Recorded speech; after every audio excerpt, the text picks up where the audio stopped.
up, everybody? This is very upset-minded bow-tie boss here. No bow tie this day. I'm just coming in from the office, so I'm doing the regular tie for this one. Today I'm covering a preview, rather, of Juan Manuel Marquez versus Mike Alvarado. A very good, very competitive fight to be had. Probably one of HBO's last, big fights that they have, with Showtime ruling the summer. And I say I'm very upset-minded is that, to me, man, Mike Alvarado is going to win this fight. Marquez is, I think he's the better fighter. I think he's historically much better. I think he's stronger. I think he's faster. I think he's a much better counterpuncher. I think he's a better mental fighter. But I also think he's a lot older, and I think he's fighting, weight classes above where he really belongs. The only guy that Marquez really looks great against on the elite level at these weights is Pacquiao, and that's just because of their relationship and their history.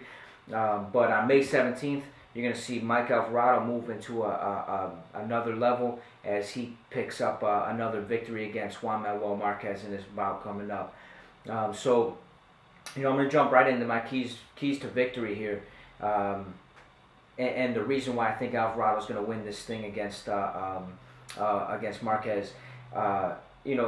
Alvarado has a distinct ability to fight inside and fight outside, and I think he's being taught. I don't want to say he's learned, but I think he's being taught that he is better on the outside. Brandon Rios taught him that lesson. Ruslan Provodnikov even further taught his ass that lesson. And Marquez, while he's not going to destroy him on the inside, he will beat him on the inside. So for Alvarado is use that jab, stay on the outside.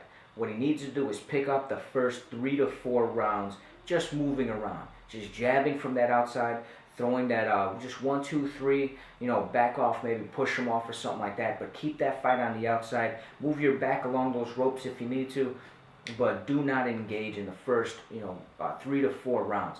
Pick up an early scorecard advantage. What that's going to do is start to bring Marquez's aggressiveness out, which he doesn't have a ton of. He's a very counter-minded puncher, and he's not overly aggressive unless he needs to be. So Alvarado needs to make him aggressive. Next is when he gets aggressive, do not allow Marquez to keep him there. Don't allow Marquez to start digging those hooks under the elbows, and certainly once he does dig those hooks, which he's going to land some, Alvarado absolutely cannot lean forward, right? Because what's going to happen, anybody knows Marquez, he's going to come straight up middle with those uppercuts, and next to Ricardo Lopez, next to Finito, Marquez has the best uppercuts we've seen in a real long time. So don't, in the words of Al Bernstein, don't languish on the inside. And then lastly is punch and move. After every combination, move those feet. Marquez is, again, man, he's a master counterpuncher. If you stand in there after you throw your shots, he will land his counters. You saw what happened with, say, Juan Diaz twice. He came in there and tried to bull rush him and got countered. You saw that when Manny Pacquiao went to sleep, man, he got countered. All of Marquez's best work is when he's countering somebody who is either getting overly aggressive or not leaving when they throw their big shots. So, by no means am I saying that Alvarado's going to whitewash this kid or that Marquez has no chance. So what really are the keys to victory for Marquez? It's no surprise is brutalize that body early. Marquez needs to throw those hard body shots, and I'm not just talking about, to the rib cage and stomach.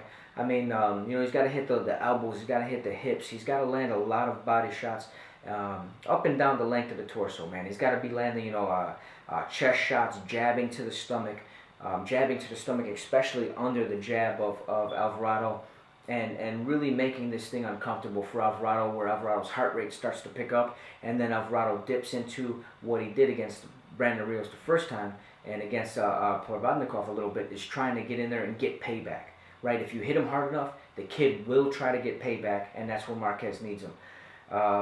Next is slip and counter those jabs. Like I said, when Alvarado jabs, if Marquez can jab underneath that jab, but he needs to make sure that as Alvarado jabs, there's payment every time. Every single jab that Alvarado throws, he's got to know that there's toll, man. He's got to pay that troll toll every time he throws that jab. If you don't pay that troll toll, he's going to get in that boy's hole, and Marquez is going to kill him. And then next, it's the thing I alluded to with the Finito Lopez, is land those uppercuts. Every time Alvarado has his hands tight, trying to cover those body shots, land those uppercuts, land the uppercuts off the hooks, land the uppercuts off the straight right hand, but land those uppercuts. If he does that, he can put Alvarado in some serious pain. And I think a hurt Alvarado is a more aggressive Alvarado, which is then going to feed even further into Marquez's counterpunching style. Now, where I'm at in this thing is I think Alvarado has, again, he's been taught. He's had those lessons beaten directly into him. I think Marquez is an inch slower, but I also think Marquez doesn't have anything left to fight for. He doesn't have Pacquiao in front of him. He doesn't have somebody major in front of him. He is a guy that always, not always, but he tends to fight down the guys. Maybe Joel Casamayor is the last dude I think he didn't fight to the same level of his opponent. But you see Marquez in these fights where he fights to people's level. The only time that I think he was truly and utterly outclassed was Floyd Mayweather. But there's also times like Freddie Norwood, who I think Marquez should have beat easily. Gave him life and death. And fought him to a draw, or Chris John, or any of these guys. Even though I thought he won the Chris John fight, he fights to the level of his opponent, and Alvarado can capitalize on that. If he stays on the outside, keeps using that jab, and doesn't succumb to that macho behavior every time he gets hit, try to land something big. He just needs to stick to his plan, stick to the outside, stick to that double, triple jab, stick to those 1, 2, 3s, and move. And I think Alvarado wins a nice, a solid decision. Call it a 116, 112. Man, I'm even willing to go as far as like 117, 111. I see it as not an easy win for Alvarado, but I see that Alvarado, if he sticks to that game plan, man, he makes it competitive, but a very solid night where Alvarado then takes that next step up, man.